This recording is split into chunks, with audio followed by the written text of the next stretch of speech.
Hi, I'm Katie Jane Hughes. I'm a celebrity and editorial makeup artist, and I'm going to do a really easy, simplified smoky eye. First, you want to consider how smoky you're going to go. If you're going to go really, really smoky, don't do your base now, do it later. You want to consider are any powders going to be in the mix here, especially do the base after the eyes if you're going to use powders. If you're going to use pencils and creams, you can absolutely do your base and your skin first because none of that can really fall down the face. The thing that I do like to do is just prep with a little bit of concealer.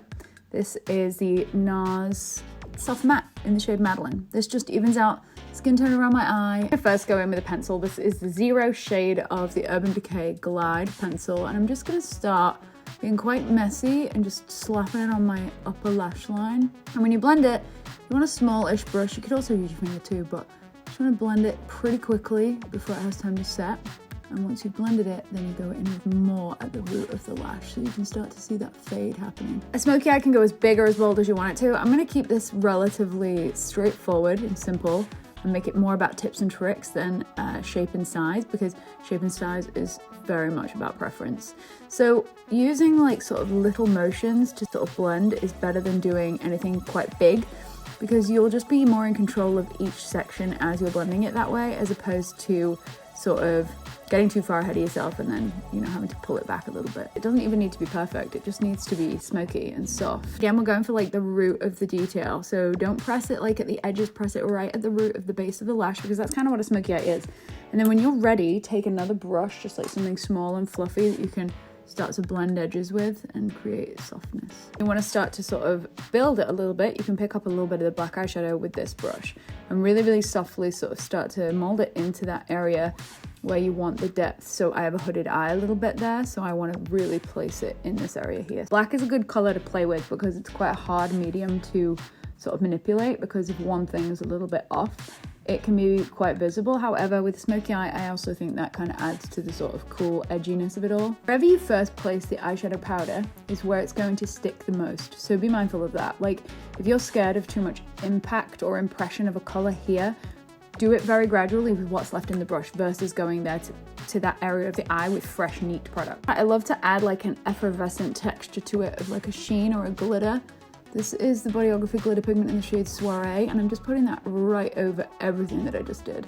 And then I'm going to put a little underneath, and I'm still using my finger, and I don't mind if I come kind of a little out of bounds with this, because I can sort of shear it down a little bit, but you see the difference.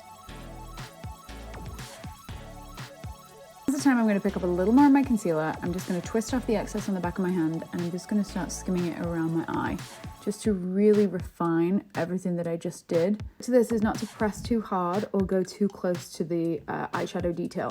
You want the brush just to skim the shadow. You don't want to go into it really. Favorite things to do is do my makeup with a microfiber towel on my table or any kind of towel. What it does is it allows you to buff the brush into the towel, and you remove like basically 80 to 90% of that pigment from whatever it is that you're working with, and you can then pick up something else. What makes the smoky eye even cooler is to keep everything quite light in the sense of the coverage. Like, don't fully conceal the shadows of your face. Don't fully conceal the freckles. Leave some of that stuff sort of bare and visible, because it ends up making the eye look even less like you tried hard. For the most volumizing full mascara that you have, this is UOMA Beauty Drama Balm. And I'm gonna go for it and really smush it in. I blink on a wand to avoid getting transfer. However, a little bit of transfer with a smoky eye ain't a bad thing, let me tell you. One of my favorite things to do for my lips personally is just neutralize my natural lip color to create the perfect nude. This is an artist color pencil from Makeup Forever called Endless Cacao. It allows you to just sort of push into that second lip line. You might have never heard of that before. See that little white halo on that top lip? That's like my extra lip line that I can go into if I want to.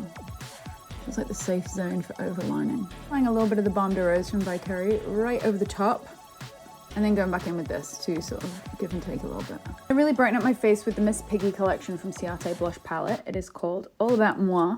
I'm going to take a little of all 4 shades just with a big brush, and I'm just going to start to really apply that to the cheek softly, pressing not too hard.